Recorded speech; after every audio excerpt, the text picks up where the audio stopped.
Ration கார்டுக்கு பதிலாக smart card வழங்க 320 கோடி ரூபாய் ஒதுக்கிடப்பட்டுள்ளது. தேசிய உணவு பாதுகாப்பு சட்டத்தில் வறுமை கோட்டுக்கு கீழ் உள்ள 50% பேருக்கு மட்டுமே ரேஷனில் உணவுப் பொருள் வழங்கப்படும். ஆனால் தமிழக அரசு அனைவருக்கும் வழங்க முடிவு செய்துள்ளது.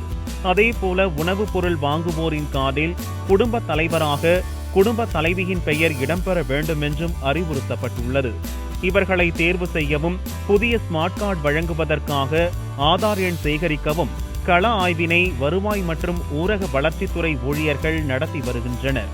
இதுவரை 5.43 கோடி மக்களிடம் ஆதார் எண் வாங்கப்பட்டாலும் ஸ்மார்ட் கார்டு வடிவமைப்பு இன்னும் முடிவாகவில்லை என்பதால் ஸ்மார்ட் கார்டு கிடைப்பதில் தாமதம் ஏற்பட்டுள்ளது.